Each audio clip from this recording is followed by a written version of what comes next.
La 4G Batelma vous présente Ni Vavao. La vache qui rit. Manoatra ho anao ny vaovao. La vache qui rit. Au final, tu as un tontolo andronao. Le pack Gold incluant l'internet 4G en illimité, plus 35 chaînes TV à 189 milliards seulement, la box Wi-Fi et le décodeur sont offerts. Blue Line. Manolotra ho anao ny vaovao.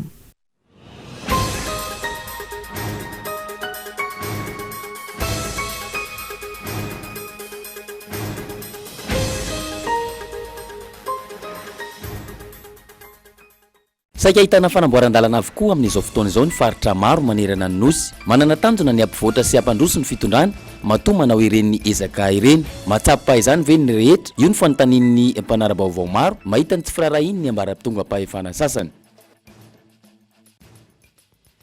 Feno 20 taona androany ny hetsika ny takiany-vahoaka malagasy ny fialan'ny filoha dideratsiraka ny 10 aogositra 2017. Vahoaka maro no namoy ny ainy tamin'izany.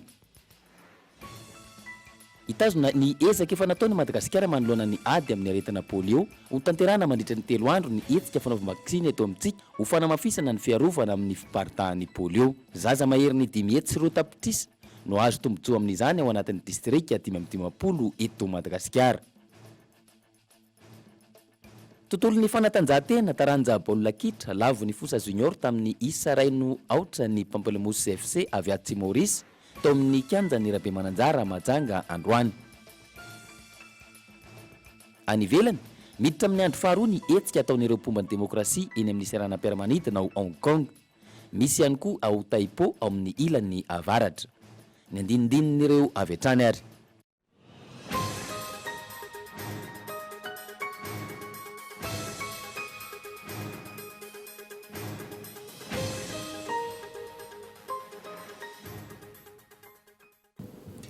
Miaraba tompoko lafinaritra, tompoko vavy, tonga soa ato amin'ny fampahalalam-baovao eto amin'ny Koty TV amin'ity hariva ity ary manasanao ihany koa anjo izany hatramin'ny farany anomboantsika azy avy hatrany ary ny matoa an-dahatsoratry Andry Raharson samy ahitana fanamboaran-dalana avokoa manerana ny nosy amin'izao fotoana izao. Manana tanjona ny ampivoatra sy ampandroso ny fitondrana matoa manao izany ezaka izany. Fanontaniana mipetraka nefa matsapa izany ve ny rehetra manoloana izay fanamboaran-dalana sy ny ezaka ho an'ny fampandrosoana izay.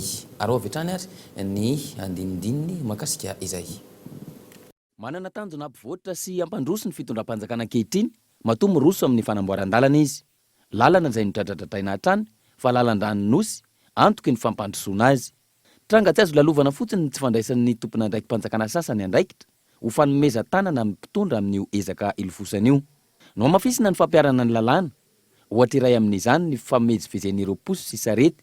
2 herinandro ny nisy fandraisana andraikitra tamin'ny fampiarana ny didy, nampatsiahivy ny prefektoran'ny polisy-n'Antananarivo momba ny fivezivezen'ireo posy. Ankehitriny, no malitsy miova ny fivezivezen'izy ireo, manampitrotraka ny fanamboaran-dalana tsy maintsy rosoana ka miteraka ny fitohanana lavareny ny fifamoivoizana. Aiza ny fanomezan-tanana eo amin'ny samy tompona andraikitra amin'ny fanatanterahana ny asa fampandrosoana. Ny hita sy tsapa dia toa mandalo fa tsy mitoetra ny fampiarana ny lalàna velona eto amintsika. Isan'ny antony mahatonga ny filohan'ny Repoblika Rajoelina Andry nampatsiahy ireo mpitsara ny zotra tokony izorana, amerenana ny asym-pitsarana sy alana lavitra amin'ny kolikoly fosotra manimba ity androm-panjakana iray ity. Tokony ho tsapany rehetra fa matoa apetraka ny lalàna, rindram-piarahamonina izany tsy hisiny gaboraraka ka sanatria samy anao izay saim-patany rehetra. Mila manova toe-tsaina isika raha te hivoatra ary tokony ho tohanany rehetra ny ezaka ataon'ny fitondrana ankehitriny hita fa hitondra fivoarana. Isika vahoaka ihany koa ny tompony teny farany amin'ny alalan'ny fifidianana, anaisitra ireo tompona andraikitra hita sy tsapa fa manao volo manoarandrana amin'ny asa fampandrosoana ilofosany mpitondra ankehitriny. 10 aogositra 2017 10 aogositra 2012 feno 20 taona androany ny hetsika ny takiany-vahoaka malagasy ny fialan'ny filoha dideratsiraka tamin'ny 10 volana aogositra 2017. Vahoaka maro no namoy ny ainy tamin'izany. Hetsy-bahoaka izay nitondra ho an'ny Repoblika fahatelo izay hetsy-bahoaka tamin'ny 2017 izay nipoiran'ny diaben'ny fahafahana ihany koa. Arahintsika avy hatrany ny fanadihadiana iarahana amin'ny Henri Florien. Tantaram-pirenena tsy azo adinoana ny 10 Aogositra 1970 izay feno voalamboropolo taona androany. Hetsy-bahoaka nitondra ao amin'ny Repoblika fahatelo ity hetsy-bahoaka 20 ity izay nipoirany diabe ny fahafahana. Hetsika izay noheverina marana ny fitakina nanomboka teny amin'ny kianjany Koma 720 hektara. Ny fanovana ny lalam-panorenana ny fialan'ny filodideratsiraka rahateo no antony diabe ny fahafahana. Inona tokoa moa ny zava-misy tamin'izany 20 Aogositra 1970 izany e? Ny zavatra tena nitranga tamin'ny 10 Aogositra io dia izao hoe tena hoe vonona zany a ny mpanao fihetsiketsehany teny amin'ny kianjan'ny Terim-Bofolo izy nitarihan'ny professeur Zafy Albert, pasteur Andemanjato, général Kotarsson, ireo ny tena tadidiko. Dia rehefa tapa-kevitra fa andeha eny Avoloa, hanao iny eny Avoloa, lapam-panjakana angeny eny, ary reny rehefa ataontsika hoe zany ndrosa. Indrindra efa nisy ny sakana, nanomboka teo amin'ny Saint-Michel nisy sakana voalohany, ny sakana faharoa teo Gadimbahoaka, ny sakana fahatelo teo Tanjombato, ary rehefa nivakinao reny sakana telo reny, ahoana moa ny eritreretina eny amin'ny lapam-panjakana eny Ambohitsy fa tsy olona andrava anapotika anonga. Tsy maintsy miaro tena zareo. Na firenena iza na firenena iza tsy maintsy mitany zany zavatra any. Fa ny tena izy dia hoe fa maninona no tsy maintsy miafara ny zany zavatra any. Ento miakatra ity firenena ity. Oravana ny mandany Jeriko, ireo no teny filamatra ny tolona nataon'ny vahoaka malagasy tamin'ny taona 1970 nitaky ny fahafahana isi ny demokrasia eto Madagasikara izay nanjakany Didy Jadona nandritra ny fitondrany filoha teo aloha Amiraly Didier Ratsiraka. Nandritra ny tolona tapa-kevitra ny vahoaka teny amin'ny kianjany 13 Mey fa hanao diabe ho eny Avoloa ny 10 Aogositra 1970 hanatitra ireo lohandohan'ny mpisorona ifampiresaka amin'ny filoham-pirenena mahakasika ny fitakian'ny vahoaka. Voataty amin'ny 1 kilometatra mialan'ny lapam-panjakana i Avoloa, Pilitra, Grenady, Basy no nitifirina ireo vahoaka Tanampolo izay nitaky ny fanovana. Vokany maro ny maty sy ny naratra. Nandrika ny raha tena milalana miazo any Avoloa. Ho an'ireo mpahay tantara tokony ahay andre lesona amin'ny toe-javatra tahaka ireny ny vahoaka malagasy indrindra fa ny mpitondra. Fa ny zava-dehibe dia ity matoa misy reny fihetsiketsehany reny dia satria ny mpitondra tsy mihaino ny vahoaka, satria ny mpitondra tsy tena le hoe any amin'ilay tena manahirana ny vahoaka ny mamaky azy ohatra. Fa mety hoe misy zavatra hoe eritreretiny dia ohatrany hoe tia ny mamaky, fa inona ny tena mamaky amin'ny vahoaka amin'izao fotoana izao? Tena mamaky amin'ny vahoaka fandriam-pahalemana, tena mamaky amin'ny vahoaka lafin'ny ara-pahasalamana, tena mamaky amin'ny vahoaka lafin'ny ara-panabeazana. Tamin'ireny 10 Aogositra ireny anisan'ny zavatra nanintona ny saiko dia le fampiasana ny hoe famonoana ny samy malagasy. Ahoana ny saiko hoe manafatra olona avy any atsimo hitorabato ny olona eto Antananarivo. Ahoana ny azahoany ny saiko hoe efa lasa mandositra le olona mbola misy maramila manaraka avy ato reo. Zany zavatra any zavatra tsy tokony izy any zany. Aiza ho aiza moa zao ny fampiavana-pirenena raha mijery enireny tsika. Reny tena hoe fanapotehana ny malagasy samy malagasy. Antony maro no natonga izany. Tomponantoka voalohany amin'ny nahafatesana sy nampitondra takaitra ireo olona maro tamin'ny 10 Aogositra nitarika ny olona ho eny amin'ny lapam-panjakana amin'ny mahafaritra mena azy. Vokan'izany ireo mpitaritolona no lasa nitantana ny firenena tamin'ny taona 1970 rehefa nala teo amin'ny sezan'ny Amiraly Didier Ratsiraka. Mbola devitra tsy mety vita tretiny hoe ampolo ny vesa anjatiny ny olona maty teny Avoloa. Inona ny tena marina momba ilay helikoptera ndatsaka zavatra mipoaka ahoana ireo fompanana mon'olona teny an-tanimbary. Iza marina no nanome baiko. Ny amin'ny faritra kosa notokanana tamin'ny fomba ofisialy ny birao vaovao ny commune Soanakambana district-ny Fandrina commune vaovao araka ny didimpanjakana ny voaka ny taona 2024 mitondra ny larana 13 araoary ny fanadadina makasika izay. Ny lefitry ny lehibe ny district-ny Fandrina no nisolitena ny ministerany atitany nitarika ny fitokanana birao vaovao ny commune na Soanakambana. Vola madiodio ny fitondram-panjakana mitetina 30 tapitrisa ariary no nananganana ny fotodrafitrasa ankoatra ny fanampiana ara-pitaovana nataon'ireo zanak'ampelezana. Naneho fisaorana ny mponina ny toerana noho izao fotodrafitrasa avy amin'ny mpitondra fanjakana izao. Faly toko nahazo zao birao zao magnataigna mbola isa magnaraka sy fitondram-panjakana zay misy. Tamanivohitra aty zany raha vao tsy misy fotodrafitrasa vita hitany masina ny azy zay ihany ny fampanosoana fatana dia hiezaka zany satria be dehibe misy na tsena zay mbola tsy manana salle d'œuvre zay mbola tsy manana dia izany mbola mbola anisan'ny programa izay eritreretina hatao. Efa voafaritra ny drafim-panajariana ity commune Soanakambana ity izay iaraha-miasa amin'ny zanaka ampelezana. Volana vitsivitsy dia hanomboka amin'ny fanatanterahana izay drafim-panajariana izay eto amin'ity birao ity manomboka eto sy amin'ny faritra rehetra manodidina ny commune. Didim-panjakana nivoaka ny taona 2024 mitondra ny laharana 322 nametraka ny Soanakambana ho commune vaovao ao anatin'ny distrika ny Fandriana. Ny taona 2024 nanomboka ny asa ny ben'ny tanàna sy ireo mpanolontsaina. Miisa 9 kosa ny fokotany mandrafitra ity commune ity. Miaramentana ny fitondram-panjakana sy ny sehatra tsy miankina amin'ny fanatratrarana ny vinan'ny filohan'ny repoblika dia ny fahaleovantena arabary ho an'ny Madagasikara ny taona 2024. Mampiroborobo ny ry hybride eto Madagasikara ihany koa amin'izao fotoana izao ireo sehatra tsy miankina. Iona saina no nanao ny fanadihadiana. Velirano fasivy nataon'ny filohan'ny repoblika Andry Rajoelina tamin'ny vahoaka malagasy ny fahaleovantena ara-tsakafo atao anatin'ny 5 taona. Isan'ny laharam-pahamehana amin'izany ny foto-tsakafon'ny malagasy ny vary. Raha ny vina, araka ny nambaran'ny ministry ny fambolena sy ny fiompiana ary ny jono, ho tratra amin'ny taona ho avy ny fahaleovantena arabary ary aorian'izay ny fitodiana amin'ny tsena iraisam-pirenena.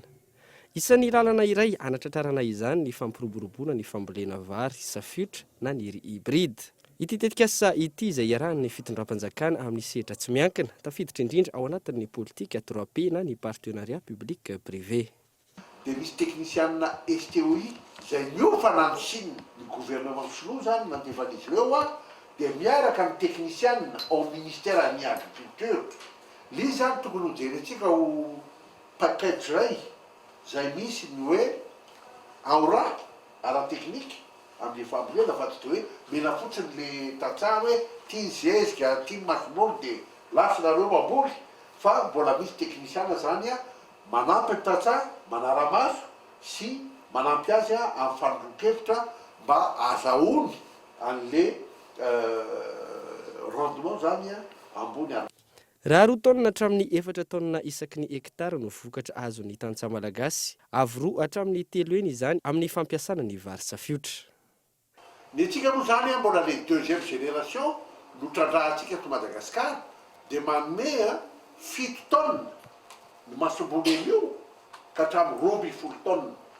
Efa nanao fanandramana ihany koa tsika dia nahita teo amin'ny 20 taonina ka hatramin'ny 10 taonina tany Tasy, tany Bongolava, teto Vakinakaratra dia tany Menabe.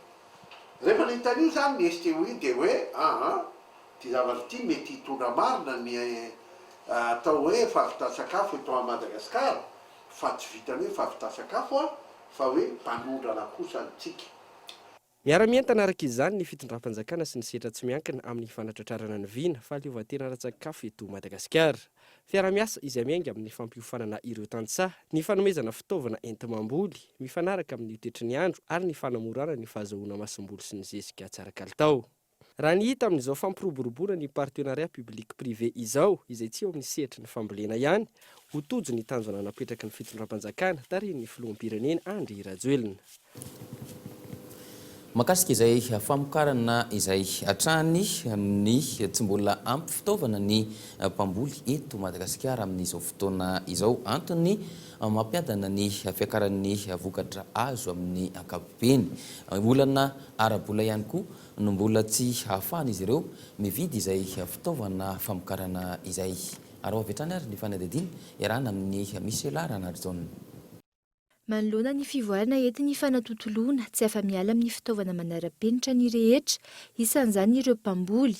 Amin'izao vanim-potoana iainantsika izao dia miantoka ny fahombiazana 570 isanjato ny voka-pambolena ny fampiasana fitaovana. Ny fitaovam-pambolena angambany efa hatramin'ny ela nisy teto Madagasikara fa tato anatin'ny taona tao hoe 15 taona teo ngamba vao tena nisy ny voarina tao anatin'izay resaka fitaovam-pambolena madinika izay ahafahana mampitombo ny vokatra mampiena ihany koa ny volalany mandritry ny asa fambolena zany. Ny olana amin'ny resaka famokarana ngamba dia lasa mety izy fetraikany amin'ny resaka fandaniana mandritry ny famokarana na mety hoe lasa tsy ampy ny velara-tany tokony vita karakara ao anatin'izay. Raha ampitahaina amin'ny any ivelany dia mbola taraiky ny sehatry ny fambolena eto Madagasikara amin'ny fampiasana izay fitaovana izay. Ny ankapobeny dia olona tsy ny malagasy rehetra, tsy ny tantsaha rehetra no mbola manjifa sy mampiasa ny fitaovam-pambolena. Ny anisan'ny mety hoe mahatonga ny ankamaroan'ny tantsaha tsy resy lahatra angamba tsy dia hoe tsy resy lahatra loatra. Fa na ny ray tsy fahafantarana na ny fahalafosan'ny fitaovana matetika zany mety hoe mahasarotra azy kokoa. Amin'ny ankapobeny dia manomboka amin'ny 5,000 ariary hatramin'ny 7 hetsy ariary ny vidin'ny fitaovana ampiasain'ny mpamboly iray. Raha tsy ahivina ny 700,000 ny malagasy dia mbola monina ny ambanivohitra ary mivelona amin'ny fambolena ny ankamaroany. Isan'ny lara-pahamehan'ny filohan'ny repoblika ny fampiroboroboana ny tontolon'ny fambolena sy ny fanampiana ny tantsaha malagasy. Lafim-baovao hafa kosa teny amin'ny LPP Ambatobe iray amin'ireo ivitoerana handraisan'ireo mpino kristianina avy any amin'ny faritra mandritra ny fitsidihan'ny Pape François any Madagasikara no nosafidiny ny Cisco Tanaville anatanterahana ny asa takanamaro tamin'ity androany ity. Fanadiovana sy fanatsarana ny EPP no natao nandritra izany. Ary avy hatrany ary ny fanadidina. Fanadiovana sy fanatsarana ny EPP Ambatobe no asa tagnamaro no safidiny Cisco Antananarivo renivohitra androany. Ny EPP Ambatobe izay isan'ireo sekoly manodidina ny 50 andraisan'ireo mpino kristianina avy any amin'ny faritra mandritra ny fitsidihan'ny Pape François any Madagasikara. Ny fandaharam-potoana moa zany tonga teto zay tamin'ny 7 sasany maraina araka ny fanarahana tamin'ny taletsikolo anatanteraka hanapaka n'ireny hazo rehetrarehetra reny zany satria tena tamin'ny fotoana nanapahana io teo korotana be ilay hazo zany. Ary amin'ny toerana fandraisam-bahiny zany dia mila zavatra milamina madio dia nanadio zay nanatanteraka ny fandaminana rehetra ny fanapahana ny hazo ny fandokoana ny ivelany moa zany satria ny any anatiny ny resaka circuit électrique sy ny rindrina tsy misy maninona zany ny any amin'izao fotoana izao. Afaka mipetraka ao anatin'ny hazavana zany misy jiro rehefa amin'ny alina reo olona reo zany amin'ny fotoana tongavan'ny Papa Raimasina ty. Tsy ho an'ny fahatongavan'ny Papa Raimasina ihany no antony nanadiovana ny EPP. Zava-dehibe ho an'ny fampianarana ny fananana fotodrafitrasa tsara sy madio hoy ny talen'ny sekoly. Ity farany izay nanentana ny rehetra ihany koa ifanometanana amin'ny asa fampandrosoana. Isaonana betsaka ny avy ao amin'ny farim-piadidim-pampianarana Antananarivo renivohitra nanatanteraka ny asa tana maro tetỳ amin'ny EPP Ambatobe fa tena hita ho mariky ny firaisan-kina tokoa zao sady fanatsarana ny fotodrafitrasa ezahana ny tohizan'izao zavatra izao fa raha izao no mitohy dia androso ty firenentsika ty. Misy fiantraikany tokoa ny fahatsarany fotodrafitrasa eo amin'ny mpianatra satria mampivelatra ny sain'ny ankizy, mampisokatsokatra ny sain'ny ankizy zany rehefa tsara ny fotodrafitrasa. Mbola itoy ny ezaka fanatsarana sy ny fanadiovana raha ny fanazavana. Ezaka sy finiavana avy amin'ny mpitondra ihany koa ny asa tagnamaro ka hanentanana hatrany ny isam-batan'olona, fikambanana, orinasa sy sekoly na miankina na tsy miankina sy ny maro hafa. Vao mahakasika ny fahasalamana kosa indray tazomana ny ezaka efa nataon'ny Madagasikara manoloana ny ady amin'ny aretina polio ho tanterahana mandritra ny 3 andro ny hetsika fanaovam-bakisiny eto amintsika ho fanamafisana izay fiarovana ny aretina amin'ny polio izay zaza mahery ny 5 hetsy sy 2 tapitrisa amin'ireo distrika 550 eto Madagasikara no ahazo tombotsoa mandritra izany. Aroary ny fanadidina makasika izay. Taoriny ny hetsika fanaovam-bakisiny polio 770 farany teo azon'ny Madagasikara tamin'ny volana jona taona 2020 ny sata hoe Madagasikara afaka tamin'ny aretina polio na hoe Madagasikara polio free. Na eo aza izany ilaina ny fanamafisany ezaka atao mba hiadina amin'ny polio eto Madagasikara izay. Ny hitazomana izany indrindra no antony nanaovana ny hetsika fanaovam-bakisiny favi polio izao satria mbola maro eto amintsika ireo manaparitaka loto tsy mangerana kalamanjana izay antony iray lehibe mahatonga ny virus hiparitaka. Noho izany dia tsy maintsy amafisitsika ny ezaka efa natao hitazomana an'izay sata efa azontsika izay. Ny zaza rehetra voateraka zany manomboka hatramin'ny voateraka ka hatramin'ny 5 taonany vita vaksiny na tsy vita vaksiny dia azo tombony amin'ity hetsika izay ho ataontsika manomboka amin'ny 12, 17, 17 ny volana avy izao ity ka manodidina ny 12 sy 700 sy 4,4 sy 5 hetsy sy 2 tapitrisa ireo zaza malagasy ao anatin'ny faritra distrika 5 ao anatin'ny faritra 10 eto Madagasikara izay anaovana an'izany hetsika zany. Raha ny fanazavana hatrany ilaina ny fanamafisana ny hetsika raha toa ka mbola ambany ny taham-panaovam-bakisiny miaro amin'ny lefakozitra eto amintsika, raha toa ka mbola latsaka ny 7,50 isan-jato izany manerina ny nosy. Isandraka amin'ny toerana maro samihafa ny hetsika fanaovam-bakisiny amin'ny ity 5,50 ity. Ny paikady antantarana tanjona dia ny fanatonana isa-tokantrano sy eny amin'ny toerana voatokana anatanterahana an'izany. Ireo mpanentana sy ny mpanao vaksiny dia hijery isa-tokantrano ka ho vita vaksiny avokoa zany ireo zaza rehetra kendrena amin'izany. Ankoatr'izany dia isy ekipa manokana hanao vaksiny any amin'ny sekoly, any amin'ny tsena, eny amin'ny fiantsonan'ny taxi brosy sy ireo toerana hafa rehetra izay mety ahitana olona maro. Betsaka ny fanontany hoe ahoana ny mbola anaovana ny hetsika ho reny fahazahoana sata Madagasikara afaka polio tamin'ny taona 20 sy 20 teo. Ny valiny dia tsotra. Ny famerimberenana ny fanaovana vaksiny dia manamafy ny hery fiarovany zaza. Ary zaza ray tsy vita vaksiny dia mamindra ny aretina polio amina zaza 200 hafa manodidina azy. Ho tanterahany ny 12, 17 ary ny 14 Aogositra 2020 sy 2020 izao amin'ireto faritra manaraka ireto ny fanamafisany ny andro ny vaksiny polio 17. Distrika 5 ao anatin'ny faritra Analamanga, Bongolava, Itasy, Vakinakaratra, Alaotra Mangoro, Atsinanana, Atsimandrefana, Melaky, Sava ary Diana ho an'ny zaza voateraka hatramin'ny 5 taonany. Loha hevitra amin'ity 17 ity ny hoe resitsika ny polio toizantsika ny ezaka efa natao atao vaksiny ny zaza. Melohany anoizantsika ny fampalalam-baovao dia andeha isento amin'ireto tokavaritra ireto isika aorian'izay dia resaka momba ny sosialy eo ihany koa ny vaovao mahakasika ny fanatanjahantena sy ireo maresaka iraisampirenena. Andao ary.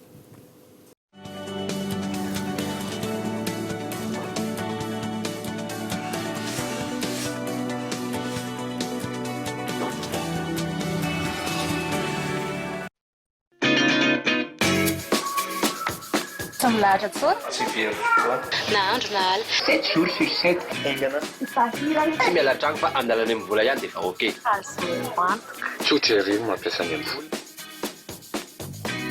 andraisako ny karamako afako mividy fanta avako ny facture jirama cotisation any amin'ny assurance abonnement canal plus fady avake collage alefa mamepona amin'ny compte ka vola amin'ny borsako metsina ny leader crédit antifasandray maneniko vola amina karaha manaka iboaka amin'ny la banque any transféreko aminay vola vola avance fo ampiasaiko lera lany volanakao en plein za magnano charge rehefa mahazo vola avy any ivelany aho amin'ny Western Union afaka alaiko amin'ny DAB ny vola ihany vola trano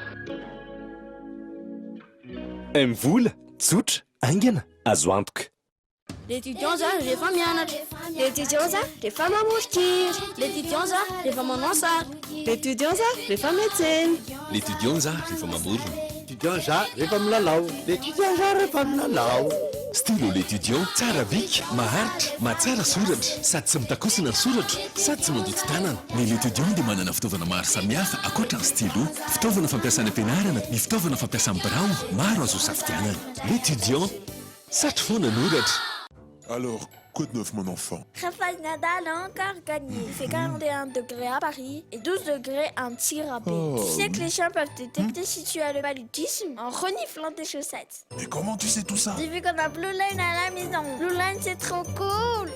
Avec le pack Gold incluant l'internet 4G en illimité, plus 35 chaînes TV à 189 000 arrières seulement, la box Wi-Fi et le décodeur sont offerts. Et en ce moment, gagnez jusqu'à 5 Go de bonus, valable 24 heures sur 24 pendant 30 jours pour les offres prépayées internet.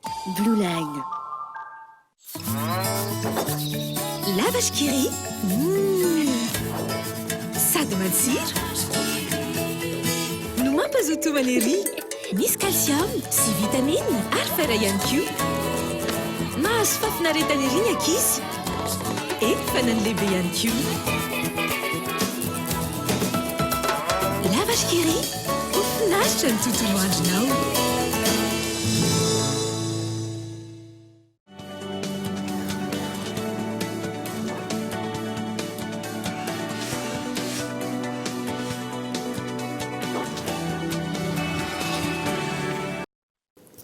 Nazo fiofanana avy amin'ny mpiara-miombonantoka kosa ireo mpiasa eo anivon'ny CNFPPSH iny Ampandrinomby. Fampiofanana momba ny informatika entina hanatsara hatrany ny fomba fiasan'ny fitoerana fa ihany koa hampitomboana ny fahaiza-manao an'ireo mpiasa eo anivon'izay centre izay.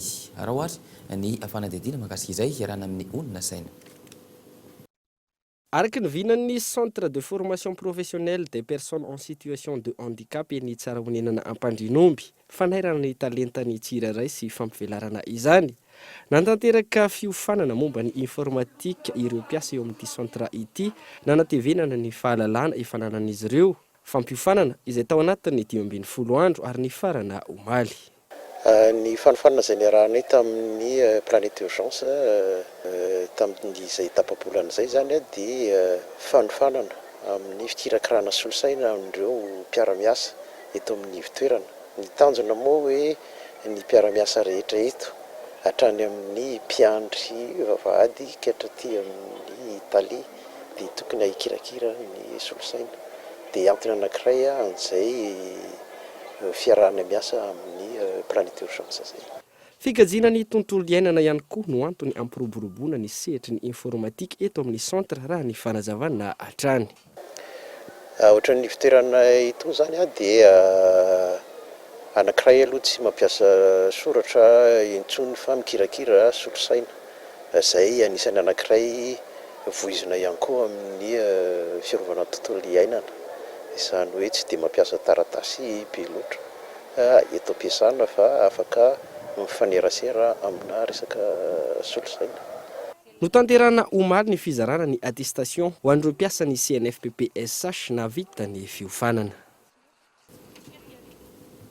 Fa iompana bebe kokoa amin'ny fampiasana radio kosa ny tetikasa Wisto Action izay iarahana amin'ny masoivo Britanika sy ny ministera ny fahasalamam-bahoaka amin'ny ity taona ity. Tanjona ny fanovana ny fitondran-tena ny isam-batan'olona amin'ny alalan'ny fiainona tantara eo anivon'izay radio izay.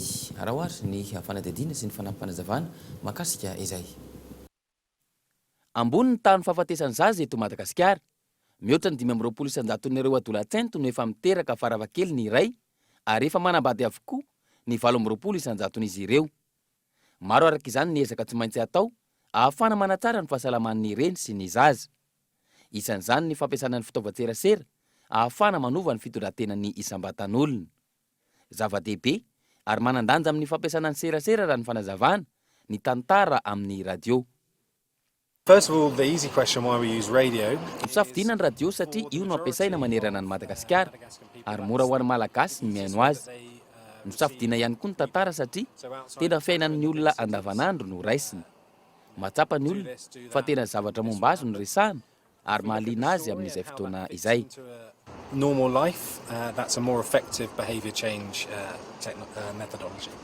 Ny radio araka izany no ifantohana bebe kokoa ahafana manova ny fitondran-tenan'ny mponina amin'ny taona ity. Ny taona 2020 iroso amin'ny fampiasana video ny tetikasa Wisto Action, iarahana amin'ny DMI na ny Développement Média International eo ambany fiahiny ny masoivo Britanika sy ny ministera ny fahasalamam-bahoaka. Nakalazaina androany kosa tetsy amin'ny elema ampefolo ny mpanazava-day na ny tontolo andro ho an'ny mpanazava. Etsika maro no nentina nanatanterahana izany izay tafiditra ihany koa ao amin'ny andro iraisam-pirenena ho an'ny tanora. Raha ohazy ny fanadihadiana sy ny fanampanazavana.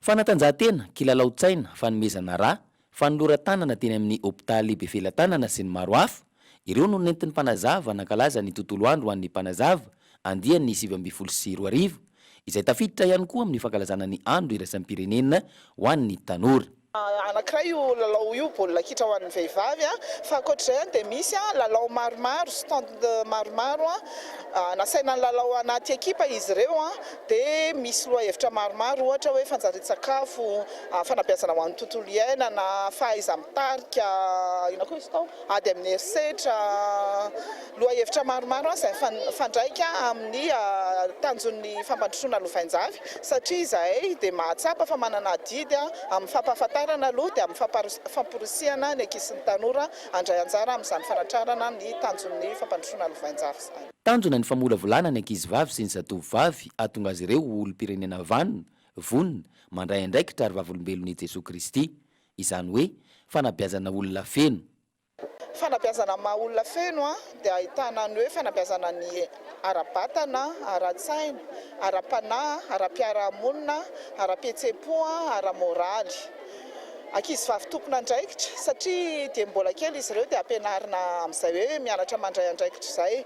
Ampianarina koa izy hijoro amin'ny maha izy azy ary ampianarina izy hoe hamatatra hoe inona ny olana misy eny amin'ny fiarahamonina azy ary mitondra vahaolana. Tena hoe mamolavola olona, olon'ny vahaolana izany izahay. Mihoatra ny 5 alina ny mpanazava eto Madagasikara ankehitriny ary misy sampana 3 ao aminy. Totosa androany ihany koa ny Zivenews Session niarahana tamin'ny Orange Madagasikara sy ny MFG fafapo ho an'ny mpilalao fahombiazana ho an'ny mpikarakara izay raha fehezina ny zavanisy tety amin'ny foibe toeran'ny Akolo TV FM tamin'ity androany ity. Raha hovetrany ary ny fanampanazavana mahakasika izay. Androany dia natao teto amin'ny Akolo TV ny Zivenews Session izay nisy ny taranja PES 2019 ny Clash of Clans ary ny Dragon Ball Fighters. Ena finaritra be ity session ity satria nahita participant teo amin'ny 50 teo ny PES ary teo amin'ny 30 teo ny DBFZ dia ny Clash of Clans teo amin'ny team anankifolo teo. Hatreto dia misongadina ny zareo efa azo lazaina hoe semi-professionnel ao anatin'ilay izy satria ry zareo daholo aloha hatreto na amin'ireo taranja anankitelo ireo no manana chance androbaka ny amboara amin'ity édition faharoan'ny Zivenews Session nandritra ny roa taona izay.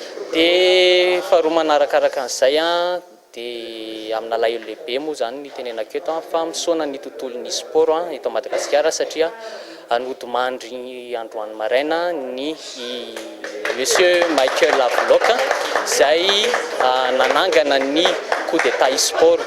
Dia izahay eto amin'ny Zivenews Session sy ny communauté an'ny PES Clash of Clans ary ny Dragon Ball Fighters dia miara-miory amin'ny fianakaviana izay namoy havana sy ireo namana izay namoy namana. Dia ny maresaka avy any ivelany iny no mamarana ny fampalalam-baovao tamin'ity anio ity. Ankasitrany ianao nanaraka izany hatramin'ny farany mametraka ny veloma mandra-pitafa ary ho amin'ny manaraka indray veloma tompoko.